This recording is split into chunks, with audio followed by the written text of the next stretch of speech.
Good morning students, I welcome you to the Shiva online class. Today we are going to discuss about the continuation of the last class. Last class நம்ம என்ன discuss பண்ணியிருந்தோம், goods of sales act என்ன அப்படிங்கிறத பார்த்தோம். அதுக்கப்புறம் types of property, அந்த கூட்ஸோடதில் ownership எப்படி transfer ஆகும் அப்படிங்கிறத பார்த்தோம். And today we are going to discuss about the conditions and warranties. ஒரு கூட்ஸை நம்ம சேல்ஸ் பண்ணுறோம் அப்படின்னா அதுக்கு ஒரு சில கண்டிஷன்ஸ் இருக்கும். அந்த கூட்ஸ் வாங்குறதுக்காக நமக்கு என்ன பண்ணுவாங்க, வாரண்டி தருவாங்க. ஸோ ஃபர்ஸ்ட் நம்ம பார்க்க போகிறது என்னது, condition. What is condition? A condition is a stipulation which is essential to the main purpose of the contract. ஒரு கான்ட்ராக்ட்லேயே முக்கியமான விஷயம் என்ன அப்படின்னு பார்த்தீங்கன்னா இந்த கண்டிஷன் தான். டேர்ம்ஸ் அண்ட் கண்டிஷன்ஸ்க்கு ஒத்து போனால் தான் பையர் என்ன பண்ணுவாங்க, செல்லர்கிட்ட இருந்து கூட்ஸை வாங்குவாங்க. ஸோ அதே மாதிரி தான் செல்லர் சொல்கிற கண்டிஷன் பையர் அக்செப்ட் பண்ணியிருந்தால் தான் கூட்ஸை செல்லர் சேல்ஸ் பண்ணுவாங்க. ஸோ கண்டிஷன் அப்படிங்கிறது முக்கியமான பார்ட் சேலில். ஓகேவா? If it is not fulfillment of the condition, cancels the very contract. அப்படின்னா என்ன அர்த்தம், சப்போஸ் அந்த கண்டிஷன்ஸ் fulfillment ஆகலை அப்படின்னு சொன்னால் என்ன பண்ணலாம், பையரோ இல்லை செல்லரோ என்ன பண்ணலாம், அந்த கான்ட்ராக்டை கேன்சல் பண்ணிடலாம். ஓகேவா? So buyer can able to cancel the contract if they are not fulfil this. ஓகேவா? ஸோ அந்த ரெக்குவயர்மெண்ட்ஸான கண்டிஷன்ஸை ஃபுல்ஃபில் ஆகலை அப்படின்னு சொன்னால் பையரும் என்ன பண்ணலாம், கான்ட்ராக்டை கேன்சல் பண்ண முடியும். Okay. Next is the warranty. What is a warranty? Warranty represents a stipulation which is collateral to the main purpose of the contract.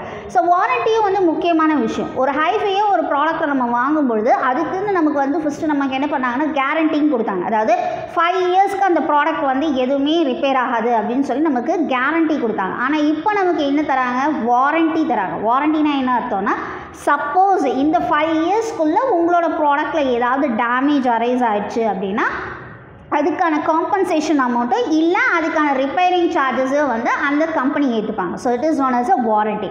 So the violation of a warranty entails the affected party to claim the damages or maybe a compensation from the other party. So அப்படின்னா என்ன அர்த்தம், கூட்ஸை அவங்க replace பண்ணி தரமாட்டாங்க. ஆனால் அதுக்கு பதிலாக அந்த கூட்ஸுக்கு தேவையான காம்பன்சேஷனுக்கான என்ன விஷயம் பண்ணணுமோ அந்த விஷயத்தை அவங்க பண்ணுவாங்க. It is known as a warranty. What is the difference between the condition and the warranty? கண்டிஷனுக்கும் வாரண்டிக்கும் என்ன டிஃப்ரென்ஸ் இருக்குது அப்படிங்கிறத பார்க்கலாம். ஃபஸ்ட்டு மீனிங் பார்த்தீங்கன்னா கண்டிஷன் பேசிஸில் நான் ஏற்கனவே சொன்ன சேல்ஸில் it is an essential part. ஆனால் வாரண்டி பேசிஸில் பார்க்கும்போது it is a collateral basis, main பர்பஸாக இருக்காது. ஆனால் இதுலேயும் ஒரு சில கண்டிஷன்ஸ் மென்ஷன் பண்ணியிருப்பாங்க. Okay. Next is the transfer of the ownership. கண்டிஷனில் பார்த்தீங்கன்னா எந்த விதமான ஃபுல்ஃபில்லிங் கண்டிஷன்ஸும் அதில் இருக்காது, without fulfilling the conditions. But ஆனால் வாரண்டி பேசிஸில் பார்க்கும்போது வாரண்டிலையும் ஃபுல்ஃபில்லிங் பேசிஸில் இருக்கும். ஓகேவா? ரெமிடி பேசிஸ், அஃபெக்டான பார்ட்டி சப்போஸ் ஏதாவது டேமேஜ் ஆகிடுச்சு அப்படின்னா கண்டிஷன் பேசிஸில் என்ன பண்ணுவாங்க, அந்த கான்ட்ராக்டே கேன்சல் பண்ணிடுவாங்க. ஆனால் வாரண்டி பேசிஸில் என்ன பண்ணுவாங்க, அஃபெக்டான பார்ட்டி போய் டேமேஜ் ஆன அந்த பொருளுக்கான காம்பன்சேஷனை கிளைம் பண்ணுவாங்க. ஓகேவா? These are the differences between the condition and the warranty. Okay, next we are going to discuss about the implied condition and warranty. Implied அப்படின்னா என்ன அர்த்தம்னா, அந்த கான்ட்ராக்டோட பேஸ்லேயே அவங்க இந்த விஷயத்தை மென்ஷன் பண்ணியிருப்பாங்க. ஸோ ஃபஸ்ட் என்ன பார்த்தீங்கன்னா, condition as to the title. So டைட்டில்னால் என்ன அர்த்தம், பையர் வாங்கும்பொழுது செல் பண்ணுறவர் தான் நமக்கு செல்லர். ஸோ அந்த செல்லரோட நேமும் பையர் இவங்க தான் அப்படின்னு பையரோட நேமும் அதில் என்ன பண்ணியிருப்பாங்க, மென்ஷன் பண்ணியிருப்பாங்க. ஓகேவா? That is in case of a sale, the seller has a right to sell the goods, the buyer can assume that the seller has a right to sell the goods. ரெண்டு பேருங்களோட assumption என்ன இருக்குது, ரெண்டு பேருக்குமே லீகலாக இப்போ அவங்களுக்கு rights இருக்குது அப்படிங்கிறத அந்த டைட்டிலில் மென்ஷன் பண்ணியிருப்பாங்க. Okay. Next is the condition as to the description. So description basis அப்படின்னா என்ன கூட்ஸ் வாங்குகிறோம் அப்படிங்கிறத கிளியராக டிஸ்கிரைப் பண்ணியிருப்பாங்க. Okay. In contract of a sale by description there is an implied condition that goods supplied should be agree with the descriptions made by the seller. So seller என்ன descriptions அதில் mention பண்ணியிருக்காங்க அதை buyer accept பண்ணியிருக்காரு அப்படிங்கிறத அதை mention ஆகிருக்கு. Okay. Next is the sale by sample. Sample பேசிஸில் ஒரு சில செல்லர்ஸ் என்ன பண்ணுவாங்க, செல் பண்ணுவாங்க. அதாவது பையர் ஒரு பல்காக ஒரு குவாலிட்டியான கூட்ஸை வாங்க போகிறாரு அப்படின்னா ஃபஸ்ட்டு என்ன பண்ணுவாங்க, அதுக்கான குவான்டிட்டி கரெக்டாக இருக்கா அப்படிங்கிறதுக்காக ஃபஸ்ட்டு சாம்பிளாக செல்லர்கிட்ட வாங்குவாங்க. ஸோ அந்த மாதிரி சாம்பிளாக வாங்கும்பொழுது என்ன ஆகும், ஒரு சர்டன் அமௌண்ட் அவங்களுக்கு ரெடியூஸ் ஆகும். ஸோ அதனால என்ன ஆகும்னா பின்னாடி அவங்களுக்கு என்ன ஆகும், பல்கான ப்ராடக்ட்ஸ் அந்த செல்லருக்கு கிடைக்கும். ஸோ ஓகேவா? சாம்பிள் பேசிஸில் பார்த்தீங்க அப்படின்னா ஃபுட் கிரெயின்ஸ்க்கும் அதுக்கப்புறமா பார்த்தீங்கன்னா க்ளோத், மெடிசன், கெமிக்கல்ஸ் இந்த மாதிரியான கூட்ஸ் பல்காக வாங்குறதுக்கு முன்னாடி ஃபஸ்ட்டு பையர் என்ன பண்ணுவாங்க, சாம்பிள் வாங்கி அதுக்கப்புறமா தான் பர்ச்சேஸ் பண்ணுவாங்க. Okay. Next is the condition as to the quality. So quality is the most important. Seller goods sale பண்ணும்போது குவாலிட்டியான கூட்ஸ் தான் வந்து சேல் பண்ணணும். அதே மாதிரி பையர் வந்து வாங்கும்போது என்ன பண்ணணும், கூட்ஸை வந்து குவாலிட்டியான கூட்ஸை தான் வந்து வாங்கணும். ஸோ இதை எதுக்காக, ஃபிட்னஸ்க்காக. ஸோ இந்த குவாலிட்டியான கூட்ஸை வாங்கினா தான் பையர் அண்ட் செல்லர் ரெண்டு பேருக்கும் வந்து எப்படி இருக்கும், ஃபிட்னஸாக இருக்கும். ஓகேவா. So the buyer has to make no the seller the particular purpose for which he needs the goods. So செல்லருக்கு தெரிஞ்சிருக்கணும் பையருக்கு எந்த மாதிரியான கூட்ஸ் தேவையோ அந்த கூட்ஸ் தான் அவங்க வந்து என்ன பண்ணணும், சப்ளை பண்ணணும். Okay. Conditions as to the merchantability. Merchantability அப்படின்னா மர்ச்சன்ட் ஒரு விற்கிறவரை தான் நம்ம அப்படி சொல்லுவோம். இம்ப்ளைடான கண்டிஷன்ஸ் ஏதாவது இருந்தது அப்படின்னா அந்த பையர்கிட்ட வந்து அவங்க கட்டாயம் வந்து என்ன பண்ணியிருக்கோம், இம்ப்ளைட் பண்ணியிருக்கணும். ஓகேவா. Next is the condition as to the wholesomeness. அதாவது ஈட்டபிளான ப்ராடக்ட்ஸ் எல்லாம் பார்த்தீங்க அப்படின்னா வந்து ஹோல்சேல் கூட்ஸில் வந்து சேல்ஸ் பண்ணுவாங்க. ஸோ ஹோல்சேல் கூட்ஸ் பார்த்தீங்க அப்படின்னா பெரிஷபிளான ஐட்டம்ஸ்க்கு தான் வந்து மோஸ்ட் ப்ராபப்லி ஹோல்சேல் கூட்ஸில் வந்து சேல்ஸ் பண்ணுவாங்க. Okay. And next is the condition implied by the trade usage. The trade usageல மோஸ்ட்லி பார்த்தீங்க அப்படின்னா குவாலிட்டியாகவும் இருக்கணும், வாங்கிட்டு போகிறவங்களுக்கு ஃபிட்னஸாகவும் இருக்கணும். ஓகேவா. So an implied condition has to be quality or fitness for a particular purpose can also be fixed by the usage of a trade. So இதெல்லாம் வந்து என்னது, implied conditions. Once again I am repeating for you. Condition as to the title, condition as to the description, sale by sample, condition as to the quality or fitness, conditions as to the merchantability, condition as to the wholesomeness, condition implied by the trade usage. And next we are going to see the implied warranty. So condition oda basis la nama ipo paathom. So warranty basis la enna irukku abingadha paakalam. First வந்து quiet possession. So quiet possession அப்படின்னா பையருக்கு வந்து லீகலாக rights இருக்குது. Suppose அவர் சொன்ன quality பேசிஸில் அந்த ப்ராடக்டை வந்து செல்லர் கொடுக்கல அப்படின்னா அந்த கான்ட்ராக்டே கேன்சல் பண்ணுறதுக்கு லீகலாக யாருக்கு ரைட்ஸ் இருக்குது, பையருக்கு இருக்குது. It is known as a quiet position. Okay.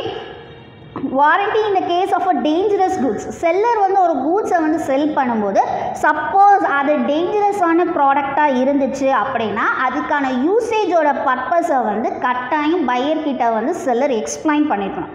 அந்த செல்லர் வந்து எக்ஸ்பிளைன் பண்ணாமல் விட்டுட்டாங்க அப்படின்னா லீகலாக வந்து நம்ம செல்லர் மேலே நோட்டீஸ் அனுப்பி நம்மளால் கிளைம் பண்ண முடியும். It is known as a warranty in the case of the dangerous goods. So ஓகேவா. ஸோ இம்ப்ளைடோட வாரண்டி பேசிஸில் நம்ம 2 பாயிண்ட் பார்த்துருக்கோம். First point is quiet possession and second is the warranty in the case of the dangerous goods. And next we are going to discuss about the unpaid seller. So unpaid seller அப்படினா என்ன அர்த்தம்னா a seller is deemed to be an unpaid seller, that is when a whole of a price has not been paid. மொத்த அமௌண்ட்டுமே வந்து பே பண்ணாமல் இருந்தாங்கன்னா, otherwise a bill of exchange or negotiable instrument given to him has been dishonored.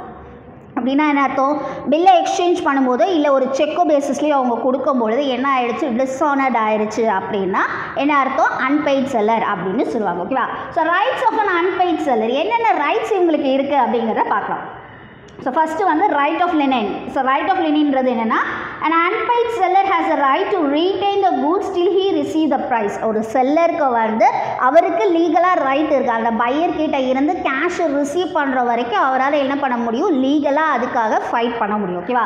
So என்ன பிளேஸில் பார்த்தீங்க அப்படின்னா, he must be in a possession of a goods and the goods has been sold without any stipulation has to the credit basis. So credit பேசிஸில் இல்லாமல் கேஷை பே பண்ணி தான் வாங்கிக்கிறோம் அப்படின்னு பையர் அக்செப்ட் பண்ணியிருந்தாங்க அப்படின்னா இதுக்கு இந்த லீகலாக இந்த ரைட்ஸ் இருக்குது. ஓகே. நெக்ஸ்ட் பார்க்கும்போது பார்த்தீங்கன்னா ரைட் ஆஃப் ஸ்டாப்பேஜ் இந்த டிரான்சிட். ஸோ டிரான்சிட் பேசிஸில் பார்க்கும்போது என்னென்னா, ஒரு செல்லர் வந்து கேரேஜ் பேசிஸில் வந்து பையருக்கு வந்து அந்த கூட்ஸை டெலிவரி பண்ணுறாரு. ஸோ டெலிவரி பண்ண இடத்துல வந்து கரெக்டாக பையர் வந்து அதை வாங்கலை. அப்போ வாங்கலை அப்படிங்கிறப்போ என்ன அர்த்தம், அந்த இடத்துக்கு கரெக்டாக பையர் வந்து சேரலை அப்படிங்கிறப்போ அந்த கூட்ஸ் வந்து அங்கே வேஸ்ட்டாக தான் இருக்கும். ஸோ அந்த நேரத்தில் அந்த செல்லர் என்ன பண்ணலாம், இந்த டிரான்சாக்ஷனையே அவர் வந்து கேன்சல் பண்ணுறதுக்கும் வாய்ப்புகள் இருக்குது. எதுக்காக அப்படின்னா, கூட்ஸை வந்து நம்ம டெலிவரி பண்ண இடத்துல கரெக்டாக அந்த பையர் வந்து நிற்காதது பையரோட தப்பு. இன்டிமேட் பண்ணி அதுக்கான விஷயம் அவங்க கரெக்டாக பண்ணலை அப்படின்னா என்ன பண்ணலாம், அந்த அன்பெய்ட் செல்லர் வந்து அவருக்கு லீகலாக ரைட்ஸ் இருக்குது. He can able to stop the transit, அதாவது அந்த டிரான்சாக்ஷனையும் அவர் ஸ்டாப் பண்ணிக்கலாம். ஓகேவா. Termination of the right of stoppage அப்படின்னா என்ன அர்த்தம், அதை மொத்தத்துக்குமே ஸ்டாப் பண்ணிவிட்டு அதுக்கப்புறம் இந்த கான்ட்ராக்டே இல்லை அப்படின்னு சொல்லி கூட ஸ்டாப் பண்ணுறதுக்கு லீகலாக இவங்களுக்கு ரைட்ஸ் இருக்குது. For listen, when the goods are delivered to the buyer or his agent, அதாவது கூட்ஸை வந்து ஒரு ஏஜென்ட் மூலமாகவோ இல்லை நம்ம ஒரு கேரேஜ் மூலமாகவோ வந்து டெலிவரி பண்ணும்பொழுது when an arrival of the goods at the appointed destination, the carrier communicates to the buyer. அதாவது என்ன அர்த்தம், டெஸ்டினேஷன் பிளேஸ் த பையர் எங்கே சொன்னாங்களோ அங்கே கொண்டு போய் அதை நம்ம சேர்க்குறோம். ஆனால் அந்த இடத்துல பர்டிகுலர் பிளேஸில் அந்த பையர் இல்லை அப்படின்னா he is holding the goods on his behalf. அப்படின்னா என்ன அர்த்தம், அந்த கூட்ஸை வந்து அவங்களுக்கு பதிலாக செல்லரே வந்து திருப்பி கொண்டு வந்துடுறார். ஸோ அந்த இடத்துல என்ன ஆகிடுது, கான்ட்ராக்ட் பேசிஸில் அவங்களோட கூட்ஸ் வந்து ட்ரான்ஸ்ஃபர் ஆகாமல் இந்த கான்ட்ராக்டே வந்து டிரான்சிஸ்ட் ஆகிடும். ஓகேவா? So right of resale, suppose அந்த இடத்துல அந்த கூட்ஸை வந்து அந்த பையரால் பிக்கப் பண்ணிக்க முடியலை அப்படின்னா அந்த செல்லர் வந்து அந்த கூட்ஸை வந்து ரீசேல் பண்ணுறதுக்கும் ரைட்ஸ் இருக்குது. ரீசேல்னால் என்ன அர்த்தம், அதே பர்டிகுலர் பிளேஸை வேறு யாராவது அதை வேணும்னு கேட்டாங்க அப்படின்னா அந்த கூட்ஸை அவங்க ரீசேல் பண்ணிடுவாங்க. ஓகேவா? ஃபார் எந்த மாதிரி ஐட்டம்ஸ்க்கு அது மோஸ்ட்லி பார்த்தீங்கன்னா பெரிஷபிளான ஐட்டம்ஸ், அதாவது 1 day 2 daysக்குள்ளே அது வேஸ்ட் ஆகிற மாதிரி ப்ராடக்ட்ஸாக இருந்துச்சு அப்படின்னா வேறு ஒரு பையருக்கு அதை அவங்க செல் பண்ணிடுவாங்க. Okay, so these are the conditions which has been for the unpaid seller. So லாஸ்ட்டாக நம்ம பார்க்க போகிறது என்னென்னா, the property in the goods does not pass to the buyer. அதாவது கூட்ஸோட ப்ராப்பர்ட்டி வந்து பையருக்கு வந்து ட்ரான்ஸ்ஃபர் ஆகாமல் இருக்குது எந்தெந்த இடத்துல அப்படின்னு பார்த்தீங்கன்னா, ஃபர்ஸ்ட் வந்து சூட் ஃபார் த ப்ரைஸ், அதாவது விலை. அதாவது கவனி, the ownership in the goods has passed to the buyer and the buyer refuses to pay for the goods, the seller can file the case against the buyer for the price. அதாவது first வந்து pier accept பண்ணிவிட்டு seller கிட்ட இருந்து கூட்ஸை வாங்கிக்கிறேன்னு சொல்லும்போது delivery ஆகிற சமயத்தில் அந்த ப்ரைஸை அவங்க பே பண்ணலை அப்படின்னா செல்லர் வந்து இந்த கான்ட்ராக்டை ரெஃப்யூஸ் பண்ணுறதுக்கும் அண்ட் மோரோவர் லீகலாக அவங்க மேலே சார்ஜ் பண்ணுறதுக்கும் செல்லருக்கு ரைட்ஸ் இருக்குது. Okay, next is the suit for the damage for non acceptance. அதாவது டேமேஜ் பர்பஸில் இருக்குது அப்படின்னா நான் அக்செப்டன்ஸ் பேஸ்லேயும் நம்ம ஃபைல் பண்ணலாம். லிசன் பண்ண, the buyer wrongfully refuses to accept the goods, ராங்காக வந்து இந்த கூட்ஸை வேண்டாம் அப்படின்னு சொல்லி அவர் சொல்லிட்டாரு அப்படின்னா the seller can able to sue him for the damage for the non acceptance of the goods. So இந்த இடத்துல என்ன பண்ணலாம், அந்த செல்லர் வந்து கேஸை ஃபைல் பண்ணலாம். லாஸ்ட்டாக ஒரே ஒரு சுச்சுவேஷன் தான், லிசன் பண்ண, suit for the cancellation of the contract before the due date. அதாவது கான்ட்ராக்ட் போட்டு பிஃபோராகவே என்ன பண்ணிடுறாங்க, டெலிவரி பண்ணுறதுக்கு முன்னாடி அதை கேன்சல் பண்ணிட்டாங்க அப்படின்னா, அதாவது வேறு buyer cancel the contract before the date of the delivery. So delivery ஆகிறதுக்கு முன்னாடி என்ன பண்ணிட்டாங்க, அந்த பையர் வந்து அந்த கான்ட்ராக்டை வேண்டாம் அப்படின்னு சொல்லி அவர் கேன்சல் பண்ணிட்டாரு அப்படின்னா the seller may either treat the contract as continuing or wait till the due date or he can file a case against the buyer immediately. So seller என்ன பண்ணுவாருன்னா டெலிவரி பண்ண வேண்டிய டேட் வரைக்கும் அவர் வெயிட் பண்ணிவிட்டு அதுக்கப்புறமா என்ன பண்ணுவார், லீகலாக பையர் மேலே நோட்டீஸ் அனுப்புவார். ஓகேவா? So these are the situations which have been that the properties in the goods does not pass to the buyer. Once again I'm repeating. First is the suit for the price, and next is the suit for the damages for non-acceptance, and next is the suit for the cancellation of the contract before the due date. I hope students இந்த video class உங்களுக்கு புரிஞ்சிருக்கோன்னு நினைக்கிறேன். நம்ம இன்றைக்கி பார்த்தது sale of goods act ஓடுதில், transfer of ownership ஓடுதில் எப்படி கண்டிஷன் பேசிஸ்லையும் வாரண்ட்டி பேசிஸ்லையும் மக்களுக்கு வந்து கூட்ஸ் போய் சேருது அப்படிங்கிறத பார்த்தோம். நெக்ஸ்ட் கிளாஸில் நம்ம வேறு ஒரு சப்ஜெக்டை பற்றி டிஸ்கஸ் பண்ணலாம். Thank you students.